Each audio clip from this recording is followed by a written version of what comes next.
Welcome to episode 91 of Eat, Drink, Write, an Urban Fantasy Whiteboard. This week we are talking about plot holes, Yeah, which I can't believe we haven't done this before. same. I was about to say, we've had 91 episodes and we haven't done plot holes. Like, what is that? I know, crazy. Before we get to that, how was your week? It's been okay. Work has been very aggravating lately, so Ugh. whatever. But I did write 1,000 words on one of my books, so that was really nice. It's been a while since I've actually gotten to write, not even for any particular reason. I've just been busy. Work has been Mm-hmm. hectic and I've been slammed and I'm trying to graduate in the spring. So it's all coming to a crunch, but I did get to write a little bit this week. So that was really nice. That's Um, amazing. And your writing prompts start whenever Friday, the first is. Yeah, Friday. Friday. Yeah. So I'm excited about that. I am going Yeah. to write. So Good. I'm I, excited. I should make um, a Word document or whatever with those prompts for our Patreons or something. Yes, do that. Okay. And for Will me do. too, that would be easier for me to look at because I can print that and stick it up on the wall. Yeah. Fair enough. I liked my little PowerPoint that I did I for mean, it. I like the PowerPoint too. It was very cute, I thought. Very well done. How was your week? Um, I don't even know. I honestly have no idea what I did yesterday, much less last week or this week. It's just Yeah. it is Yeah. my birthday today. It is your birthday today. Happy birthday. Thank I've you. already said it. That's why I forgot to mention it now, but it is your Yeah. birthday. So Well, and we're celebrating later this week we are. when I can have all my kids here. So, Yeah. well, most of my kids here. Yeah. So yeah, but it was a good day. My your dad took me out to a brunch today. I had steak and eggs for brunch, which Mm, was wonderful. good. And then I've been working. I've got court next week. So I have court Friday and court next week. Very So fun. That sounds and like a great birthday. I had court yesterday. It's just Yeah. my associate, my main associate, my senior associate has been out of town to visit her mom. She lives in Canada. So I've been doing it on my own with my paralegal, and it's a lot harder with just us two than it is. Yeah. So I've missed my senior associate very much. Yeah, So definitely. it's been rough, but we'll get there. Yeah, Whatever. fair. Fair enough. What are you eating and drinking? I'm not sure what I'm doing for dinner today. So it's 6 o'clock right now. And Mm-hmm. so I haven't eaten dinner and I'm not sure what it's either salad or we've got steak or Oh, we've why got is there even a question? we've got tacos. So this Tacos. they're pretty good. They're pretty good. So no, I have no idea what's for food today, but I am drinking a Cosmopolitan. Yay! My favorite drink. Oh, and Yes. that's the cup that I gave Sydney. Hmm. Yeah, Yeah. very nice. I have not eaten yet either, and I've been in a meeting with drinks. So, A meeting with drinks. so yes, it's going to be interesting. I apologize in advance, and I haven't eaten dinner, but your dad has cooked chicken up there. Ooh. Plus, I'm on that factor diet where they Yeah. send you food. So I might eat one of those or I might eat that chicken. My mouth is watering. It smells really good up there right now. It's your birthday. Eat that chicken. That's true. And I did eat potatoes, which I'm not supposed to have the Oh, carbs, but yeah. for that brunch, I was like, you know what? It's my birthday. I am having potatoes. Yeah. Yeah. So I did. And I'm drinking my favorite wine, the Oh, good. sparkling rosé, which Nice. is my go-to. Yeah, definitely. So I have some jokes. Oh, of course you do.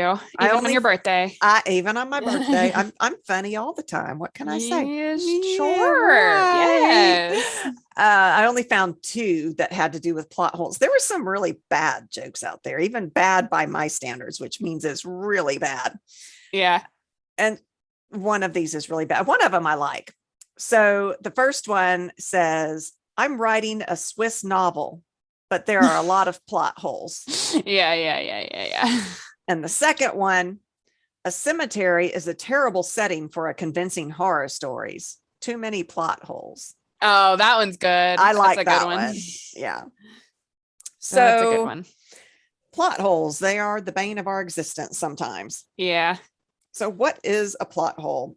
It is any inconsistency that undermines a story's cohesion and makes the events, settings, characters, etc. less believable. Yeah. Yeah. It is a gap or inconsistency in a storyline that goes against the flow of the logic established by the story's plot. I feel I like think that's a better. Yeah, I was good. I Mhm. was about to say, like, the first one's pretty good, but I think the part that, making it less believable or whatever is Mhm. not necessarily indicative of a plot hole. I mean, it is, but like this The second one is definition. better. Here's Yeah. another one. The story set out a parameter for its protagonist and then abandon it without any explanation. Yeah. That's an example of a plot hole. Yeah. The last definition is that it is a completely implausible occurrence or series of events that contradicts the logic or previously established events in the story.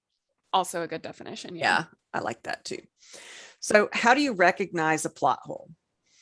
So, Good question. I mean, it's easy to recognize it in other people's works. How do you Yeah. recognize it in your own work? That's Yeah, the kicker. Yeah. because it's so easy to point in and be like, oh, that doesn't make any sense because of Mhm. blah. But then when Mhm. you're writing it, it's like, no, everything is perfect. Everything's perfect. We authors are generally so close to our writing that we don't see it. Yeah. So the first step, obviously, is to take time away from your manuscript. Wow. Manuscript. Yes, manuscript, and then go back to reading it. Yeah, I mean, definitely. This tip is one that I actually use a lot. It's probably the number one tip. Mhm. I've probably said that before, that I would give to writers. I love to finish my manuscripts, and me, I like to rewrite them. So like, Yeah. I like to finish them, and I love that, like, oh, well, now what do I do? Like, I've been working on this manuscript forever. Mhm. But the next step is really just wait and, give it some time, go work on something else. Yeah, for sure. I mean, this is actually a great time to start a new piece, which I know is hard to do because you're so invested in the world that you've built. It is very hard. It's easy to say, oh yeah, just go start a new piece. Right. Not as easy, but it might be the time to go and start that fun researching part, or go to the Pinterest part where you're looking at characters and ideas, something to distance yourself from the manuscript that you're too close to. Absolutely. Yeah. It's a great time to just work on your writing skills, do those sentence or paragraph writings like we do. Yeah, definitely. Because then you're not stuck with, oh God, I'm tackling a whole new I have to project. do a whole book. Yeah. Yeah. It's just simple paragraph writing, which, if you've got a partner like we have each other, it's so much fun. And you don't have to think deeply about it. There's no headache involved with it. It's just a great way to work on, let's work on dialogue. And we do a piece paragraph writing that works on dialogue. It's, Right. that's a great way to get away from that manuscript that you're really itching to be done with. Yeah. It is very hard because you want it to be done. You want to say, oh, I'm finished. It's perfect. I'm ready to go. And that's just not how it works. It's not reality. Yeah. A beta reader is also really helpful in picking up those tips. Sometimes I think that may be the best way to pick up those plot holes. Yeah, I was, earlier I said my number one tip is to step back and give it time. No, get a beta reader. I take that back. I do, about 2 seconds after the fact. But it's probably the best tip that we're going to have for you on finding plot holes, because getting a whole new set of eyes that are brand new to the material is a really, really good way to find flaws. Yeah, it's fresh to them.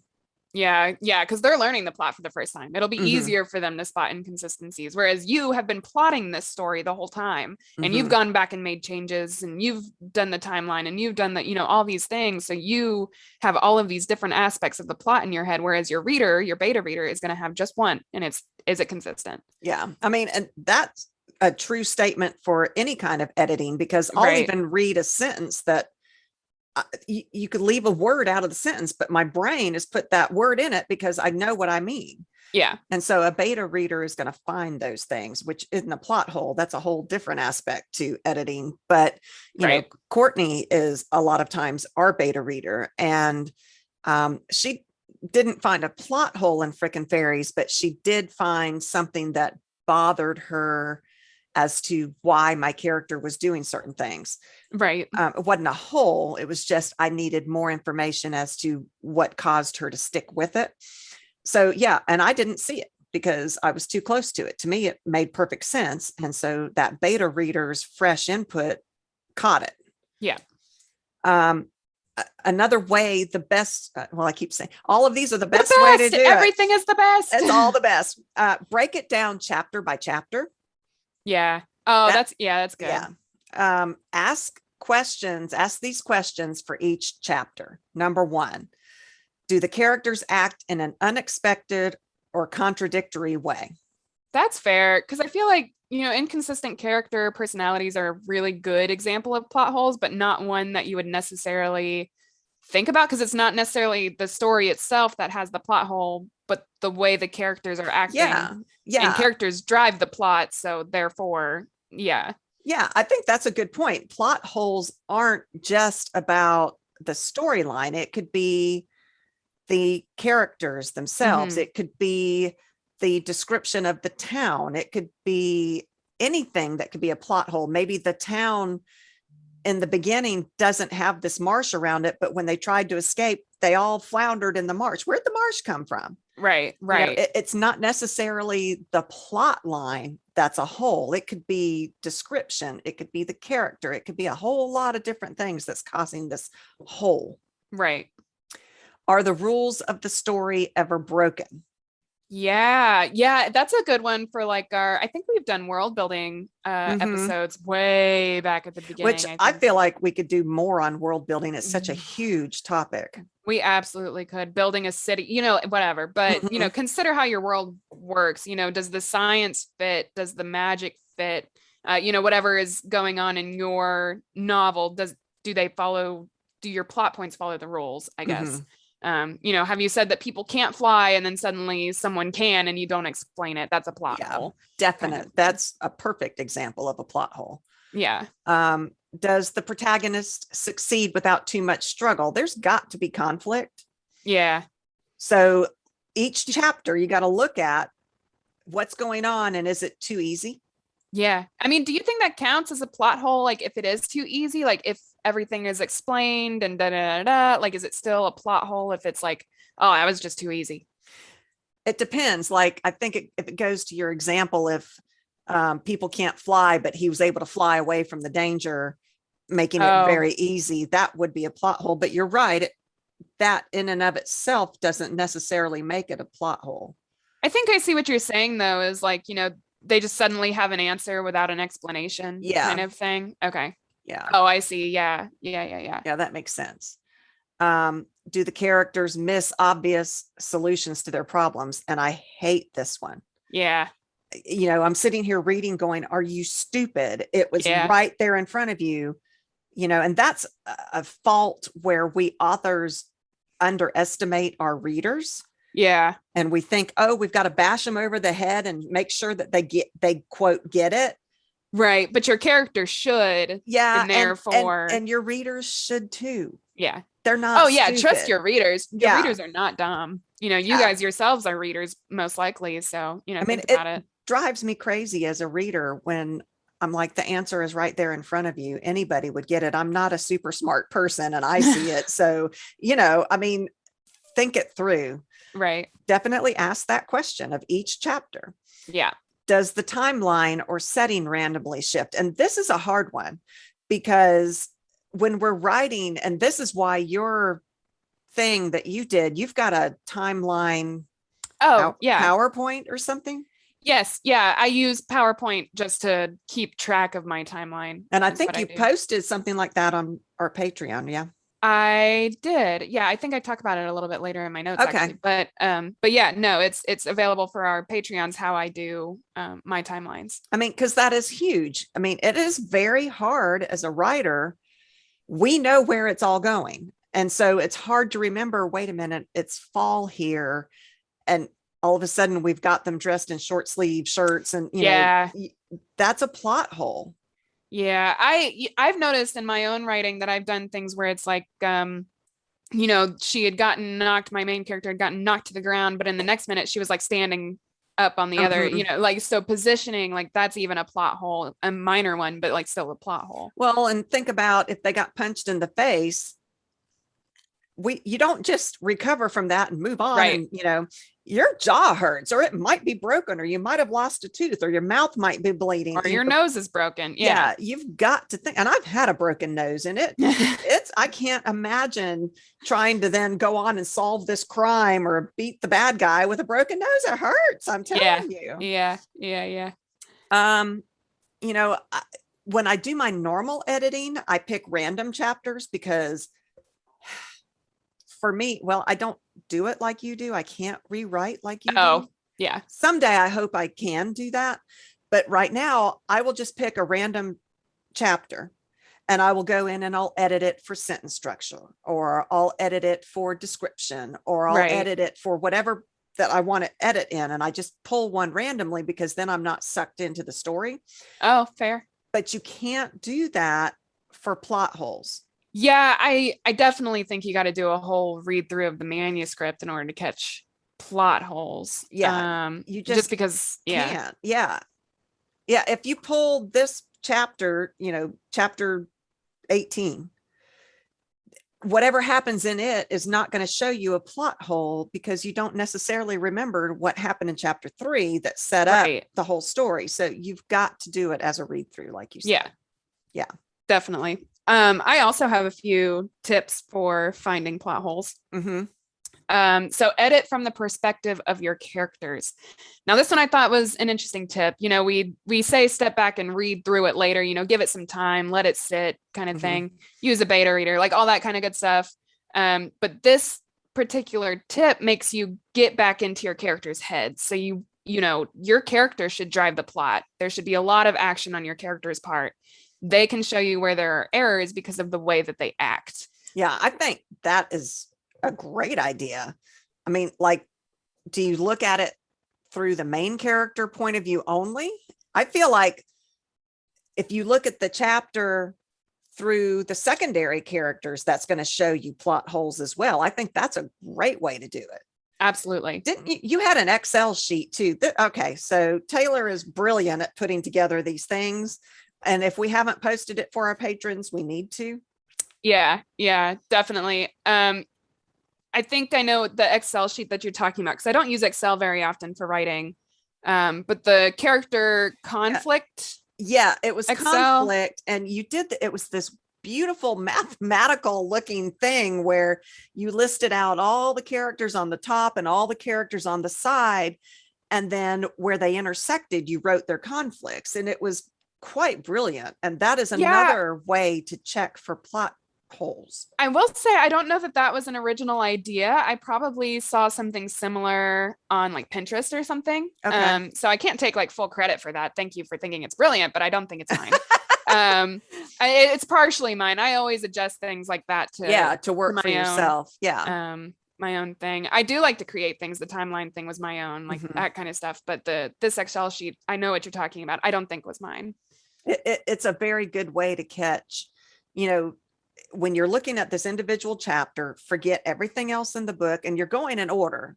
Yeah. So you should remember, the first 2 chapters, you're on chapter 3, go back to that conflict chart and make sure that the conflicts add up in what you're writing in this chapter, because that sheet that you had, Joe Schmo and Allison, their conflicts are these, and you've got that written down. Yeah. So when you look at this chapter, do Joe Schmo and Allison behave accordingly? Yeah. And if they don't, then you might have a plot hole. Right. Exactly. Yeah. That does actually give me idea for new Excel sheets that I could create on my own. So, we'll see about that. Yeah, definitely. Check out Patreon soon. I'm sure I'll have something for you. Yeah. I mean, the plot holes aren't just about that main character. So you've got to consider all of the characters. Yeah. Sorry, I was on my list. Listen, I've already gone halfway through my drink. So here we go. I'm I don't know how many drinks I've had. So I'm all there, whatever you want to do. Fair enough. All right. So the next step that I have is you write a list of chapter numbers along with a sentence or two about the storyline. Now, this is going to help you keep track of your storyline as you write. So the more words you get, obviously, the more difficult it's going to be to keep up with all of the things that you've written already. So like, back in chapter 3, like you said, you set up this exposition. And then in chapter 18, you need to know what that is. Are you saying to do this as you go or in the editing phase? Either. And the reason, Or so both? I think, yes, I think in the editing phase, it is probably most helpful, but I actually do this as I write. So I do this in Word. I use the comment feature on Word. And at the beginning of each chapter, I go ahead and I write out the big plot points of the chapter. So before you even write that chapter? Not necessarily. Sometimes I have goals Okay. of what I want for the chapter, depending on like how I've plotted it or what comes next or what has happened. But a lot of the time I will go back through and be like, okay, so all of these things happen in this chapter, and I put it as a comment there or whatever. That's very clever. Yes. And then that way, so like instead of rereading through my whole manuscript, if I drop it for 3 months, I can go back and I can look at, okay, these things happen in this chapter. These things happen. And it's, wow, development. And that's just something that helps me, something that I do. I think that's a very smart thing to do. Thank you. Because I don't do that until editing phase. Right. And that is a problem. So I love, like right now I'm editing my very first book that I ever wrote, which it's a high fantasy. I love it. I have a lot of myself in it. But I don't remember it. And so, and I have no notes. Of course, when I started writing that book, this will date me. There were no computers back then. I was handwriting this in the courtroom while I was waiting for my cases to go to court. That's how long ago this was. We had typewriters. Dinosaur. You're not wrong. I mean, it is my birthday today, so I'm feeling my age. But I have never, and I guess that is indicative of the time frame that I started writing. I'm still learning the modern technology that we have that can give us so much aid. But that book, I wrote it first in a notebook by hand, then on a typewriter, and then computers came out. So I put it on, those little, you probably never even see them. There's these little 4x4 hard disks that went into floppy disk. Well, floppy disks came later. They were like the 6x6. Oh. These were little hard things. I mean, oh my Lord. But I had no feature like the comment feature to do it. So now I've got it all converted over into my WordPerfect, which, yes, I'm still a dinosaur because I use WordPerfect. I hate Word. I hate WordPerfect. So I know she laughs at me, you guys. So we do our notes, and I have issues every month, every week. I'll send her my notes, and she's like, "Mother, it's the worst. What did you do to the formatting?" I'm like, "I didn't do anything. I didn't do anything. I just wrote." Listen, you managed to break the Word document up into thirds. I don't know how I did it either. But so I think for the modern writer, absolutely, there are technologies out there that can help you with that. I did not have the benefit of that with my first book, but what I'm doing now, and this book is extremely complex. There are 2 main plot lines, and within the 2 main plot lines, there are subplot. It is a high fantasy, which, Game of Thrones, that kind of thing. They are very intricate. But I am having to go and write. I'm having to read every chapter and then now make notes about what this chapter was about. So it would be great to be able to do what you do and be able to go and look at my little comment note and say, oh, this is what this chapter's about. Yeah, no, I love it. It's super useful. It makes it way easier to edit later. It makes it way easier to jump back into writing. But it's also way easier to see the logic of my chapters. Does the storyline make sense? Does this scene lead into the next one? That kind of thing. Yeah, there really is no easy way to, especially as the author, because we are so close to it. even if we put it aside for a month and come back to it, we know what it's supposed to say. And so it is an issue with us seeing what's not really there. Right. But there isn't any way to go to a chapter and go, oh, found the plot hole, let's fix it now. It's not that easy. Yeah. For a plotter, it is probably easier. You're more of a plotter than I am. I am a pantster for sure. It is Yeah. definitely not easy for me. I'm And I bring it on myself. I mean, I understand that. well, and that's why like I've developed all these. I'm a plotster, I think. Mhm. Plantster, whatever. Um, I whatever that term is. But that's the whole reason that I've developed all the tools that I have, like my Mhm. timeline PowerPoint thing. It helps me keep my books organized, considering I have a billion projects that I'm working on at Yeah, one time. you're right. So it's just a way to avoid these plot holes. I have these notes that I can be like, oh yeah, I did that in chapter 3. So like here I in mean, chapter 18, I can do blah. honestly, that makes 100% sense. You want Hmm. to stop the plot hole before it happens, not have Hmm. to go back and find it. So Exactly. Yeah. yeah, definitely. Another way to find some plot holes or to identify them or to avoid them actually would be to keep a checklist of your subplots. Um, I Mhm. think this is a great idea. Keeping track of all of your plots is a really good way just to avoid plot holes in general.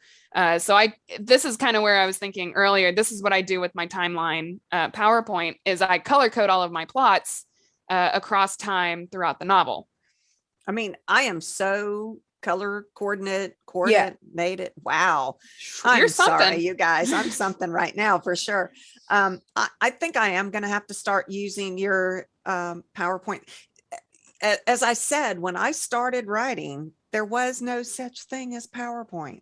And it can be done without it. I just find it way easier to Oh, use it. God, yes. I mean, we are in the modern world, we are so much luckier. That is so much more lucky. What Yeah. is the Yeah. No, you got it. I'm You're a crushing writer. it. Yes. Yes. Yeah, you got it. Eh, I am at a disadvantage. And I think older authors like myself, I hate to call myself old. I don't feel old, but I understand the reality of I wrote this technology. book before there were computers. I mean, right.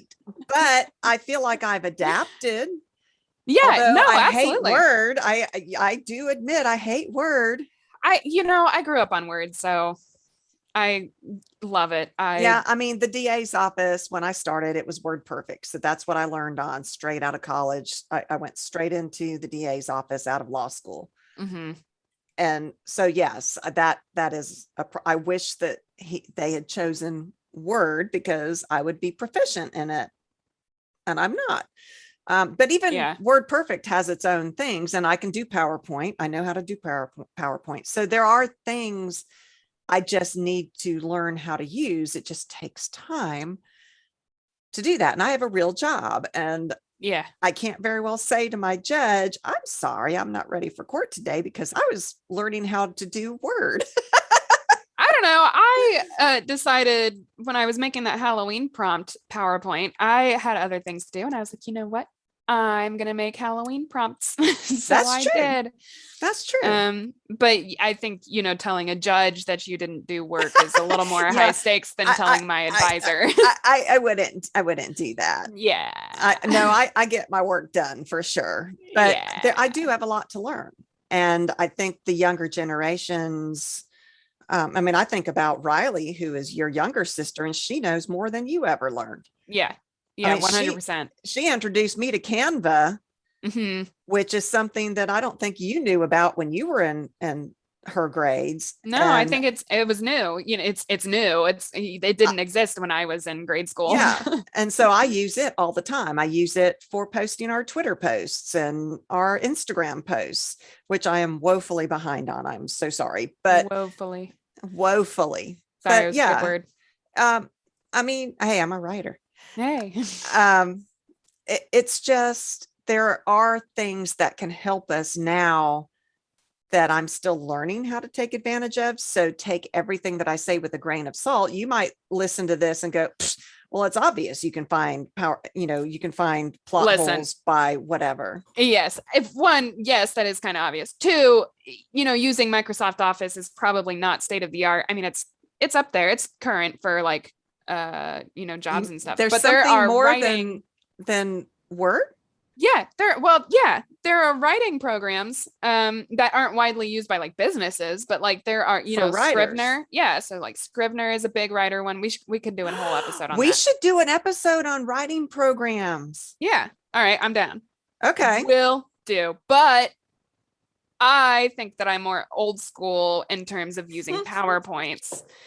You're old school. Yes. I did this on a typewriter. Yeah.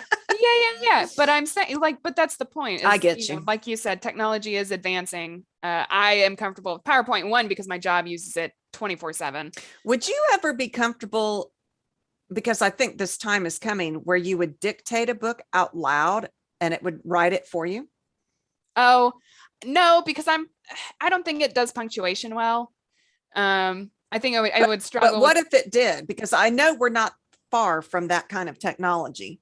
I can't do it out loud. It's my fingers, that my brain and my fingers are connected. I think I would do dialogue well out loud. I think I would struggle with descriptions out loud. Mm-hmm.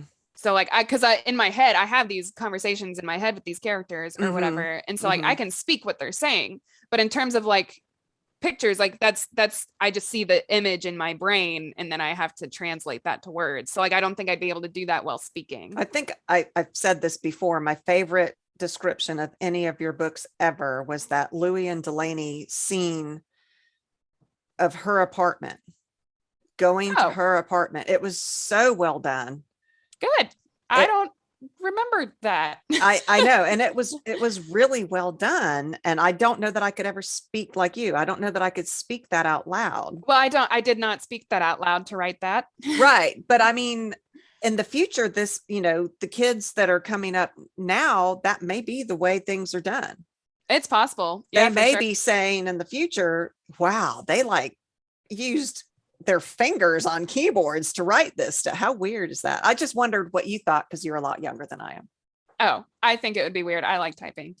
Me too. I also like handwriting, so there's that as well. I can't read my handwriting. It's a problem for me. Yeah. But yeah, so anyway, we got a little off track here, but we did. Sorry. Anyway, keep a checklist of your subplots was the main point of all of that. that we just said, because keeping track of your plots is obviously going to help you avoid plot holes. Yeah, for sure. And I think, like we said, our patrons, wow, on Patreon, have her PowerPoint that they can get to. Yes. Keep a log or notes of the edits that you make to your story as you revise it. So, they could open a plot hole by mistake. If you change something, that could potentially create a plot hole. So I have a question. Okay. So when I'm editing, I save my edits as, okay, frickin' fairies, October 24th, 2020. And then I'll edit the next time, and then it's frickin' fairies, October 29th. How do you do? There's got to be a better way. I mean, that's a really good question. Because I don't necessarily keep track of my edits. I did once upon a time with my very first book ever, back when I was like 18. And I would never do it that way again. It felt too clunky. I didn't like the way that I did it. I went in and I highlighted changes that I made, and I hated it. So I have to learn how to use something like, WordPerfect may have this ability, I just don't know it, where I go in and make notes of what the changes are that I made. Yeah, something like that. I actually, as I'm writing something, so I use, again, the comment feature on Word is one of my favorite things in existence for writing. I use it all the time. So like when I'm writing a detail into a book and think it might be inconsistent with something that I've written previously, I add in a comment right then and there to fact check that detail for when I rewrite or edit. So that at that point, I've kind of logged like, oh, this might be an issue. Go and check your facts, get rid of this plot hole. I've done that just by putting highlighted things, check this within the body of my story. Yeah. Like Okay, so with frickin' fairies, I at our little seminars that we go to, I had the feedback from professional writers who said you did an info dump in the beginning of frickin' fairies. Yeah. You need to get to your Action. inciting incident sooner. Wow. Y'all bear with me. So I rewrote it and I think it's too quick. So now I have a problem is I have the original one and I have the new one and I don't know how to make, it's like Goldilocks and the Three Bears. How do I get to the one that's just right? Right. When I've got all these saved copies in my computer? It's very difficult. That is a good question. I think programs like Scrivener would probably help like that. I don't have an answer for you. I haven't done my thing is to rewrite everything. So don't want no. So, like you said, you wrote a new beginning. I think that's good. I think it's just time to go and write another one. And that's just the way that I do things. That's not necessarily the correct way to do it. That's just, I'm most comfortable with rewriting. And that's the way that I get the correct scene on paper. Yeah. Okay. But yeah, the comment section on Word, or comment feature on Word, is absolutely amazing. I use it all the time. It's incredible. I love it. Okay.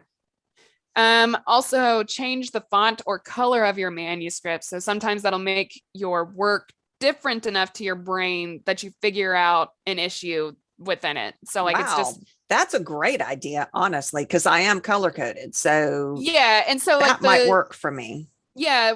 The thing that made me think about this was, you write an email and then you send it. And as soon as you send it, you realize, oh God, there's that typo in it. Mm-hmm. And a lot of the time that's because like when you send an email, it changes the format in some way. And so the email is different and you notice more about it. So like, yeah, you can read it over as you're drafting it or whatever. But then as soon as you send it, it's in a different format and you're like, oh, okay, there's that catch typo. It. Yeah. So like, that's one way to kind of like make your brain rethink your work.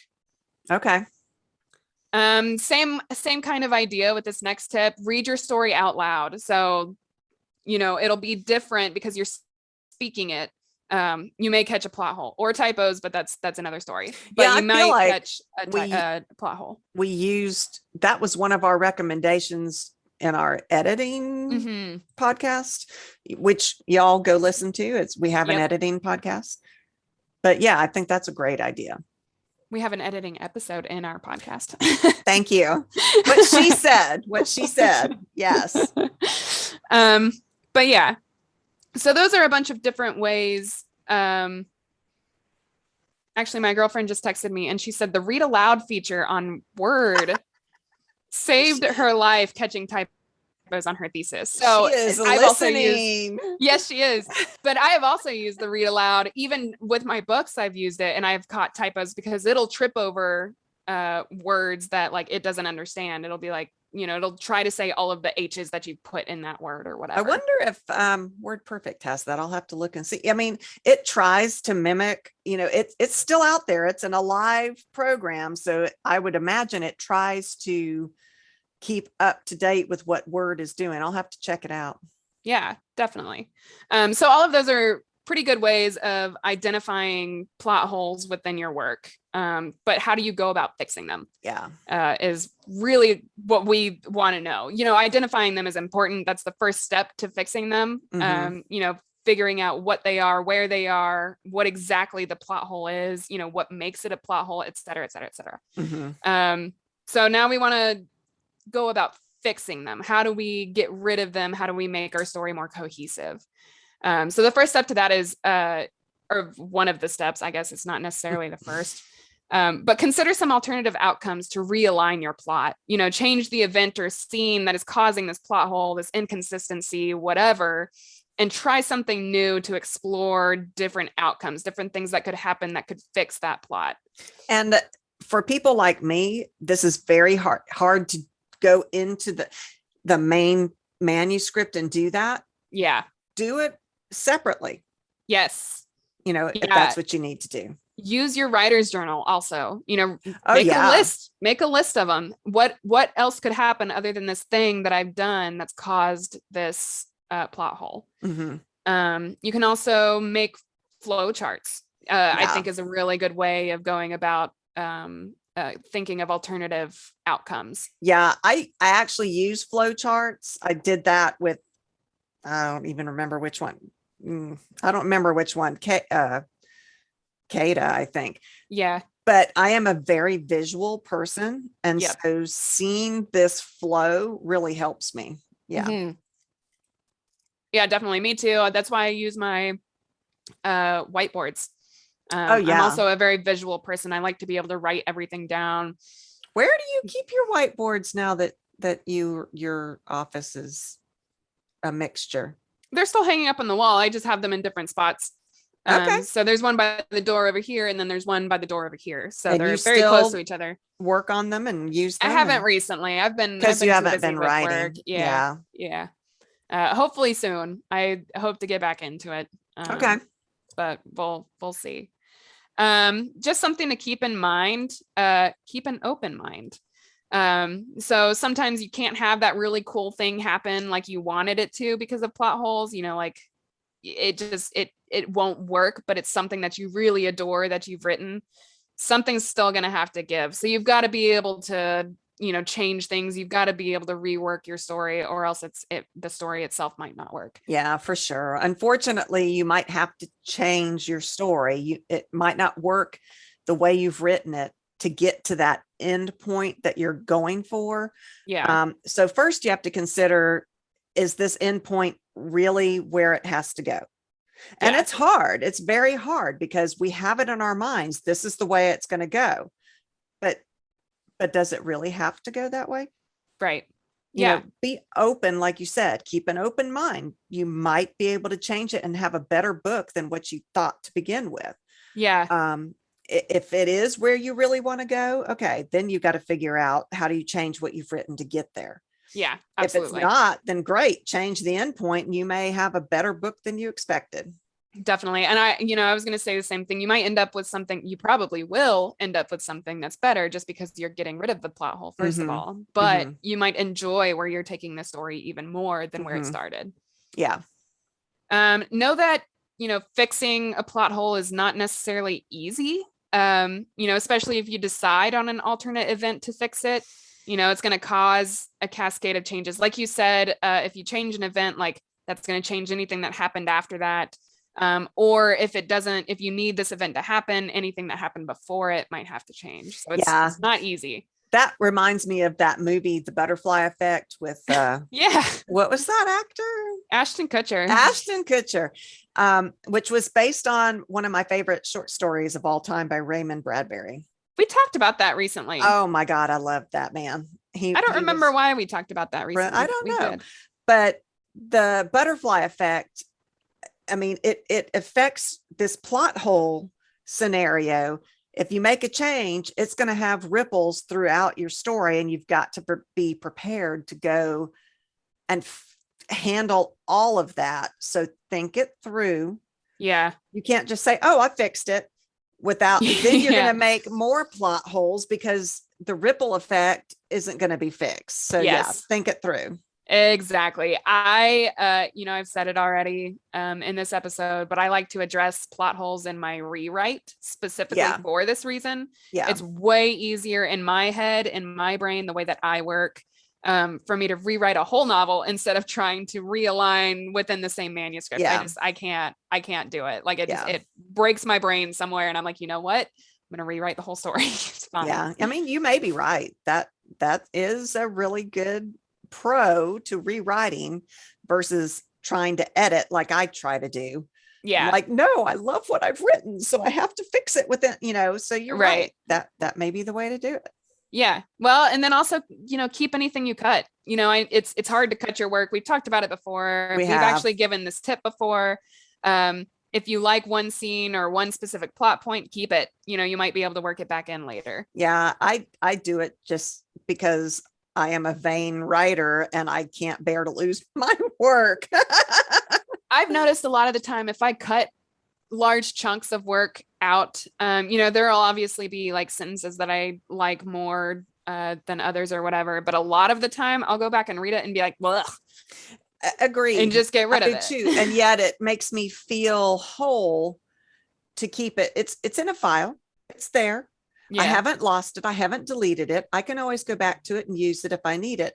And like you said, often I'll go back and go, what the fuck was I thinking? This is Yeah. not where I was trying to go. But it satisfies that writer's vanity that I've kept this wonderful writing that I've done. Yeah. So yeah, just do that. I mean, Yeah. writers are vain people. We are. um, be sure to address your character's wants and needs. So, these should be set up in your exposition. What does your character want? What do your side characters want? Make sure that the things that they do and the choices they make align with those wants and needs. They're obviously going to be working towards their own specific goals, whether they are the main character or the antagonist or your side characters or Joe Schmo that runs the register at the local market, whatever. And I think that is so important. And I think a lot of plot holes come from not thinking this through.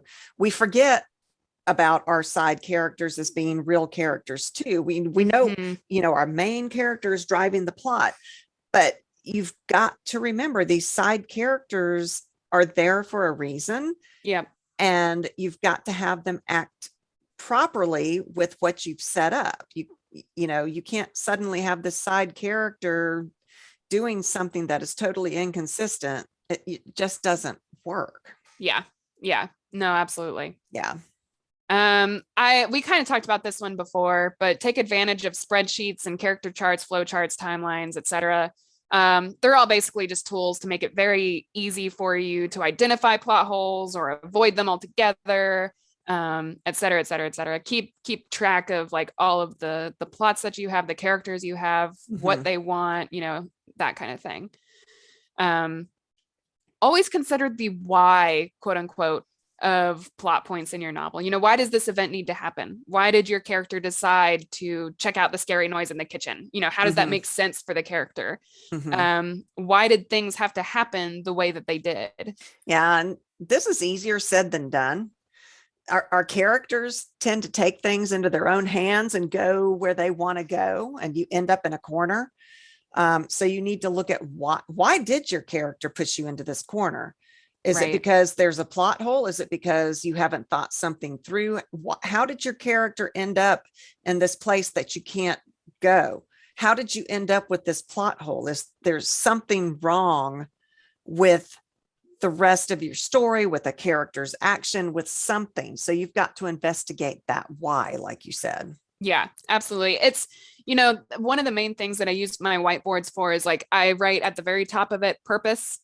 And then I start listing, like characters, like what's the character's purpose? What is the purpose of this scene? What's the purpose of this chapter? Is one of my favorite exercises to do with my whiteboards is why am I doing this with this scene? Like that kind of thing. And that really, truly is a question that needs to be answered. Yeah, it is. For sure. Things to keep in mind. So those were all the tips to go about fixing your plot holes. There's no like one single answer of like, this is how you fix a plot hole. It's more like, just make sure you can identify them, and then take steps to figure out how to close those plot holes, if that makes sense. So things to keep in mind, don't get discouraged. Plot holes suck. Yeah. Like you said at the beginning of this episode, they're the bane of writers' existence. So, and they happen to the best of us. Patricia Briggs, who is an amazing author. I don't remember which book it was she was writing, either.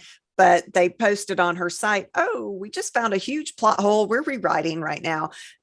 So it happens to real fantastic published authors. So it's going to happen to all of us. Absolutely. Don't get discouraged. Everybody gets plot holes, whatever. So turn to brainstorming about them instead of worrying about them. As soon as you're like, oh, I have a plot hole, I can't finish this book. Don't worry about that. Brainstorm the ways to fix it using a lot of the tips that we mentioned earlier. What is the cause of your plot hole? How can you fix it based on that cause? Don't procrastinate the fix. This one is a tip for me. Mhm. I'm very bad about procrastinating anything that I think is going to be too hard. And fixing a plot hole is extremely daunting to me, also just because I enjoy rewriting to fix plot holes, and that's a whole adventure. Yeah. Um, but eventually, it's going to be stronger in the long run. It's going to be a fun task to go through and play with your characters and, figure out how to get them on the right track, et cetera, et cetera. Yeah, for sure. I mean, it is easier said than done. Um, but this may be a good time to go back and look at your notes from the very beginning. Go back, pull out your writer's journal. What were you thinking when the first nugget of this story came out? Yeah. Is this fix that you're looking at the only way to get there? It could be that a total rewrite is what you need to do. What's wrong with the place that you are, and how do you go backwards to make it right? Or, Right. do what you do and rewrite the whole thing, Yeah. Yeah. for I will sure. say, timelines, if you do plan to rewrite, go ahead and make a whole timeline of your entire novel. It will help you Yeah. I mean, figure there's it one out. thing about being a pantster on the initial writing. Right. You're done with that once you come to the rewriting. Once Yeah. you come to the editing phase, you're not a pantster anymore. We're now looking at how to At the organize novel. this and get it done. So Right. yeah, pantster is only, I think, for the first draft. After Yeah. that, we all become editors Right. and organizers and outliners and however else we go about editing. Yeah, definitely. Rewriters like you. Yeah. Yeah. That's all that I have Me too. for this Mm-hmm. topic, except I do have an interview question. Okay. What's the first thing that you specifically do when you realize you have a plot hole? I cry. I was gonna say, I would go, oh shit. Yeah. Yeah. I mean, like when Courtney came to me and said, why is Beck doing this? Why didn't she just go away? Which isn't necessarily a plot hole, but it was a problem in my beta reader's mind. Yeah. I was like, well, hell. Yeah. So I had to sit down and think about it and try to figure out what concept can I come up with to make it believable to the reader as to why she's doing this. And I did. I came up with a great one. So Yeah. yeah. Absolutely. The same for me. Like I think I legitimately am just like, ah, shit, like I damn. Yeah. But Courtney also came to me with I don't know if it was a plot hole necessarily, but the first thing I was like, oh, okay. That was my oh shit moment. And then I was like, well, what if I did this? And she was like, yeah, actually, that sounds really good. And I was like, Mm-hmm. cool, cool, cool. So like I immediately start brainstorming. Yeah, I'm me like, too. oh, how do I go about fixing it? Yeah. So I mean, I feel like probably every writer's that way, but I was wondering if there was like anything specific that you do where you're just like, I'm just going to put this away for a minute and then come back to it. No, Or actually, it was the opposite effect. I immediately wanted to go in and fix it. I was like, yeah, oh, I didn't even think about that. Oh, what can I do? And I got into Beck's mind and I got into what was going on. And I immediately, it was brainstorming, like you said, yeah, which is definitely fun for me. I love brainstorming. I do too. Yeah. It's a very good way to be creative without like feeling pressured, I think. Agreed. I also have a sentence challenge for this week for those of you who are interested. So basically, take this sentence and write a page or a scene or a chapter or whatever you want and run with it. We would love to also read them, so send them to us. But this week's sentence is, it was an ordinary Tuesday when I fell into a hole and nearly died. Ooh, I like that one. It was a more silly one. Just I come up with these off the top of my head. So there we go. Do you want me to do the outro? Yes, please. All right. Thank you guys so much for listening. We really enjoy talking, obviously, as we talk for hours on end. You can come and check out all of our social media via our website, which is eatdrinkwritepodcast.com.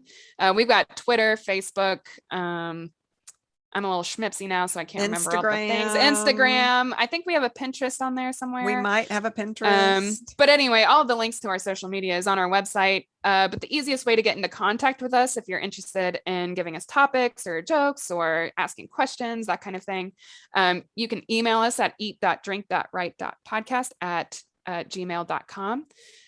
We would love to hear from you guys. We absolutely enjoy, obviously, again, talking. Up clearly. Also on our website, we have a link to our Patreon, which is Patreon, Patreon .com/EDW, I believe. I think so. Yeah, we adore our Patreons. Thank you guys so much, Jen and Deanna, for supporting us. We would love to continue doing this indefinitely. It's a lot of fun for us, but it does cost money. So it does. But also on our Patreon, we do have things available like the timeline that I talked about today. And also I think a query letter template is up there. I'll see what I can do about this character conflict sheet. So we like to try to put out some material for our Patreons. Let us know if you're interested in any like merch, like t-shirts and stuff. I mean, before we go and do that kind of thing, we want to know there's an interest for it. But yeah, we love you guys. We love doing this, obviously. And sometimes what you all send, like the sentence things that we've gotten, have sparked things in my own mind. I love it.